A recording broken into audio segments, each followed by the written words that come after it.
Yun. Good morning mga idol. Tayo ho ngayon nagbabantay ng ibon dito sa ating palayan. Si minamaya. So ngayon meron tayong dalang paputok. Ayan o. Dumapa kasi sa mga idol ng bagyo.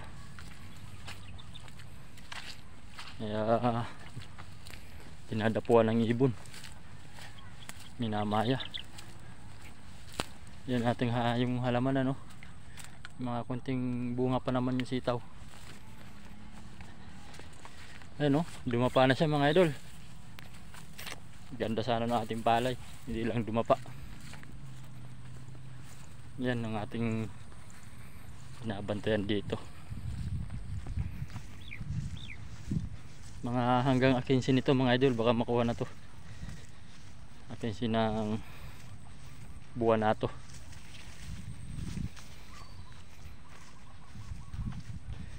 Mga 15 na October na to.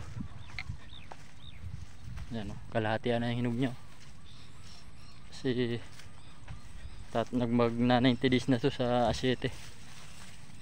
Yan o, pulan na rin. Ako pa lang dito kauna-unahan, yung katabi ko namin mga idol, kuwan pa lang oh. Salukuyan pa lang namamasag. Tayo pa lang dito naunang may hinog. Kaya mamayahin tayo dito.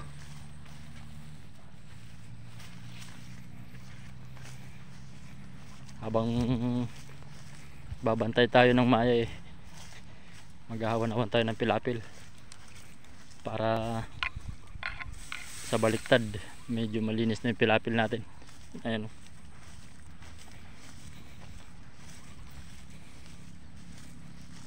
Sa ano, pula na siya. Nagtitiis-tiis na lang tayo, mga 2 linggo na lang mga idol, nakukuha na to. Nakaka 2,000 na kami rito mga idol, na 2,000 piso na paputok naubusan dito mga idol. Bali kulang 300 piraso na mga idol na paputok na ubos ko. Ayan o.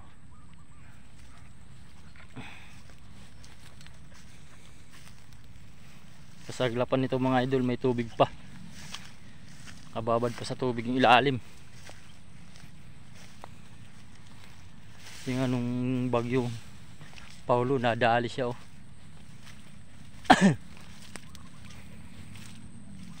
Yung nakarang bagyong Umpong mga idol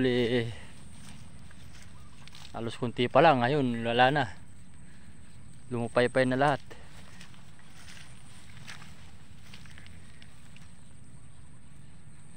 Ayun mga idol, sinare ko lang sa inyo yung nangyari sa ating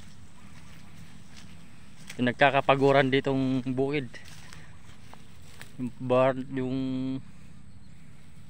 kung anong nangyari.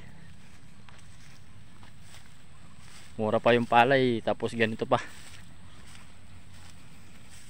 Sana umangat-angat na yung palay.